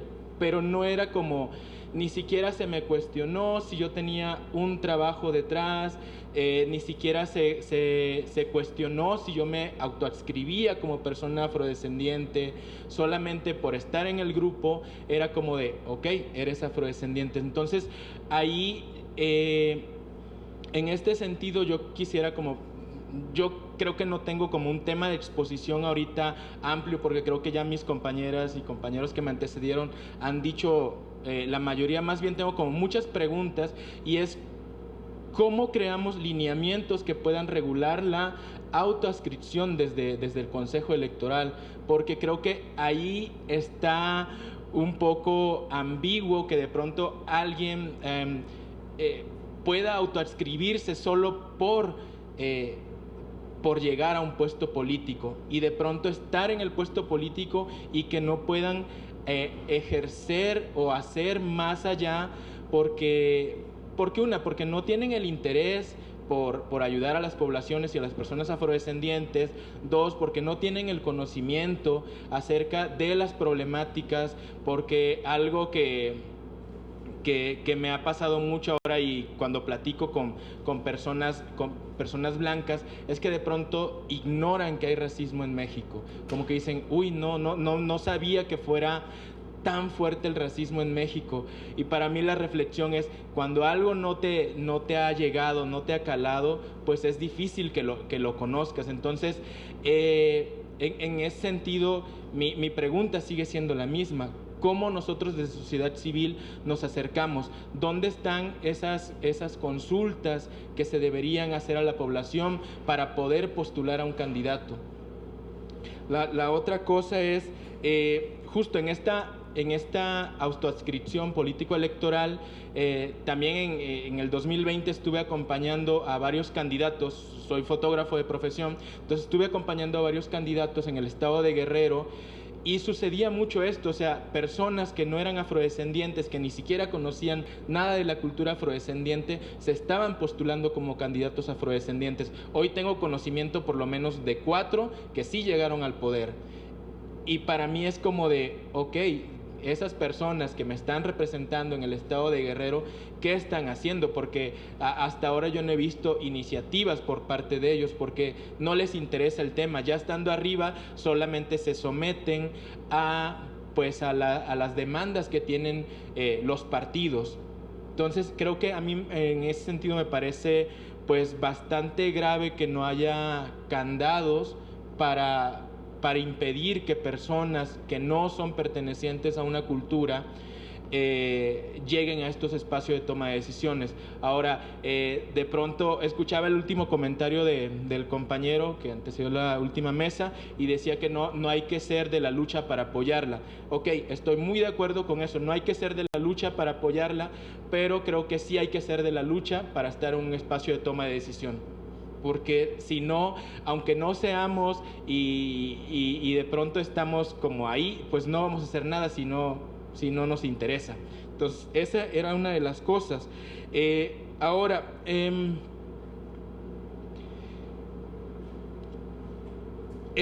creo que algo que ha faltado mucho en la Ciudad de México es que tampoco hay campañas sobre la existencia de personas afrodescendientes. Desde 2019 hay un reconocimiento constitucional, desde 2017 hay un reconocimiento en la Ciudad de México a las personas afrodescendientes. Ahorita el consejero leyó el artículo ahí 11, sección N, donde reconoce a las personas afrodescendientes, pero la realidad es que no hay campañas sobre su existencia, no hay campañas sobre su historia. Los libros de texto siguen estando sin que haya esta información para los niños, para los jóvenes, para los adultos, porque sí, me parece como de pronto bien gracioso pues que digan que es una lucha en la que de pronto es como que es muy tardada, pero más bien desde mi percepción siento que hace mucha falta de voluntad política, porque mientras los de arriba no decidan mencionarnos, como es el caso del presidente de la República, que solamente cuando llegó a la presidencia se hizo acompañar de una mujer indígena, de una mujer afrodescendiente, pero que después de ahí desaparecimos de su discurso político, para mí es sinónimo de otra persona jalando agua para su molino, llevando personas afrodescendientes a que votaran por él. Es cierto que en ese momento era la mejor propuesta, pues no teníamos opciones también, pero que en la realidad seguimos estando desamparados. Para mí es bastante pues significativo que, por ejemplo, el presidente ha hecho varias visitas a la Costa Chica y en una de sus primeras visitas dijo que las personas adultas mayores iban a empezar a recibir una pensión con 2 años de diferencia menos que el resto de la población por ser afrodescendientes, por hacer caso al diseño internacional de reparación, y entonces iban a recibir su apoyo a los 63 años y las mujeres a los 62. Está a punto de acabar su sexenio y las personas siguen sin recibir ese apoyo, siguen esperando hasta los 65 años para recibirlo. Y también hace falta pues mucho que se promueva que existen estos apoyos, porque la gente allá, como también el nivel de escolaridad es bajo, a veces ni saben leer, y entonces es como de no podemos solicitar el apoyo porque no sabemos hacer los trámites, hay mucho coyotaje para hacer este tipo de trámites y se sigue como llegando a la misma situación. Entonces creo que un ejemplo significativo es la llegada de Vicente Guerrero a la presidencia de la República. Fue el que abolió la esclavitud. Entonces, por ¿Por qué? Porque era una persona afrodescendiente. Entonces, hasta que no haya personas afrodescendientes en la actualidad en espacio de tomas de decisiones, no van a ser conscientes de las acciones y necesidades que necesitamos las poblaciones de la comunidad afrodescendiente. Gracias.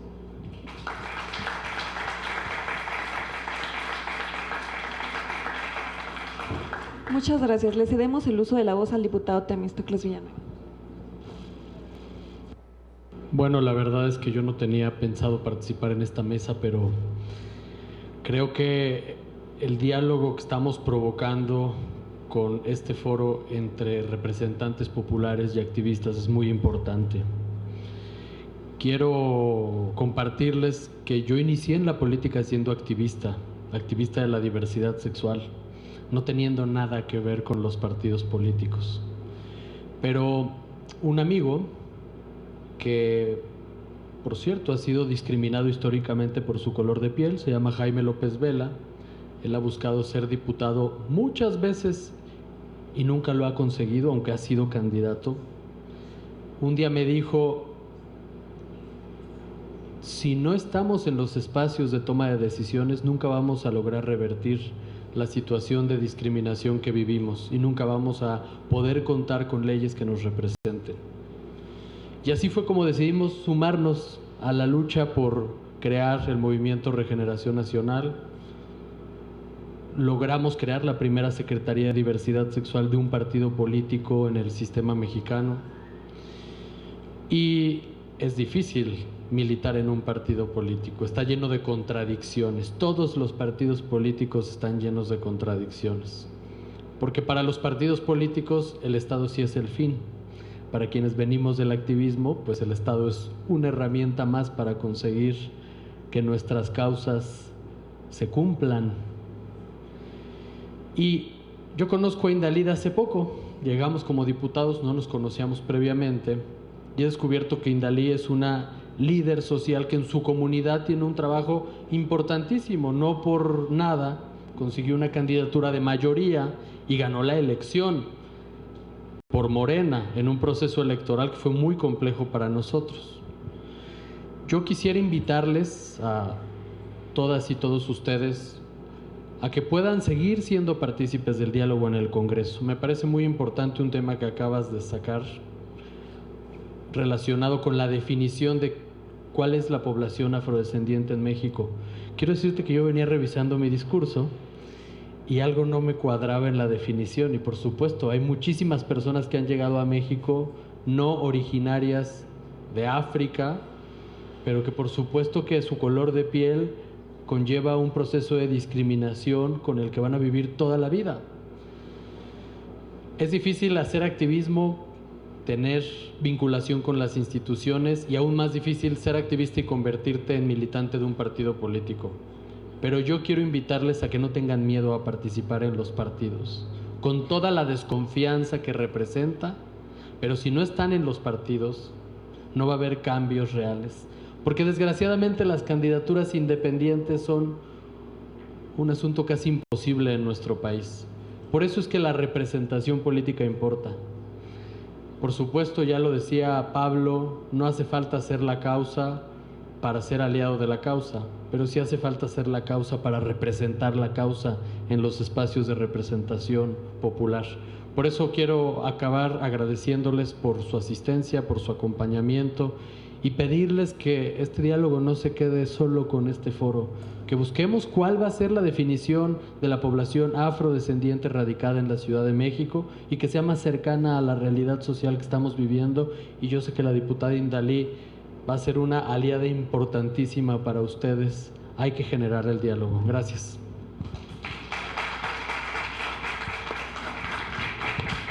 Muchas gracias. Una vez agotadas las participaciones de nuestras ponentes y nuestros ponentes, nos gustaría preguntarle al público si tienen algún comentario o alguna pregunta que realizar.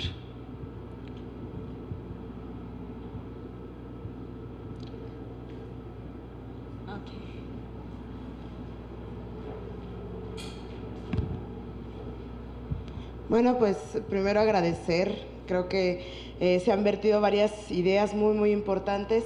acerca de cuál sería la representación política, qué tenemos que tomar en cuenta para que ésta se haga eficiente y que se tomen en cuenta. Y también concuerdo totalmente con el diputado Villanueva, con la diputada Indalí, que pues necesitamos estar en esos espacios.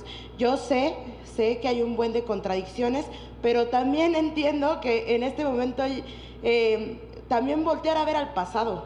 O sea, en el pasado no había nada de lo que ahora hay, y creo que también es gracias y debemos de considerar que el resultado de lo que ahorita tenemos y que haya una mesa como esta en la cual se esté hablando de nosotros y con nosotros es resultado también de una lucha histórica. Entonces, decir que ahorita estamos igual que hace décadas, que hace 20 décadas, que ni siquiera se mencionaba que había personas negras en México, es anular la lucha que hay y que ha habido del movimiento afromexicano. No podríamos, o sea, no podemos decir que no ha habido nada de lo que se ha hecho desde hace 20 años. Entonces, considero eso bastante importante, relevante que estemos en esos espacios, pero también como bien lo decían, creo que los partidos políticos deben de sensibilizarse, o sea, buscar a los partidos políticos, que no solamente entrar por el partido político, el que sea, sino que buscar que ese partido político de verdad respalde la causa y que haya dentro del partido político un espacio de reflexión y de lucha, de lucha verdadera de nuestros espacios. Entonces, eso también es bastante importante, ¿no? Sí hay contradicciones y todo, pero también mencionar que estamos reconocidos en el artículo 2, en el inciso C, y que estamos buscando la armonización, no lo estamos dejando solamente en el inciso C, que también hay un tipo de programas sociales en los cuales hay prioridad para la población afro, para la población indígena. Como bien decías, Hugo, también hay contradicciones en los cuales pues no se ha llegado todavía a las comunidades, y eso tenemos que pelearlo, porque eso no es cuestión de cambiar una ley o hacer una reforma, sino también hablar con las instituciones y que sensibilice, porque no saben que hay esta reforma y que pueden exigir a más temprana edad estos tipos de apoyos, ¿no? Este tipo de programa. Entonces, eso también es otra cosa, no solamente son las reformas en el ámbito legislativo, sino también cambiar desde las instituciones. Entonces, pues también aplaudo esta mesa y espero que no se quede solo en esta mesa, sino que sigamos trabajando en conjunto para que se haga una ley acorde a todas y a todos. Y sí, también concuerdo en que la definición se queda corta. También tenemos que pensar en toda la población haitiana que ya radica en nuestro país, en la población centroamericana que se reconoce como afrodescendiente y que también ha aportado y sigue aportando a la construcción de nuestro país. Entonces, pues ahí dejaría mi comentario y muchas gracias nuevamente por la invitación.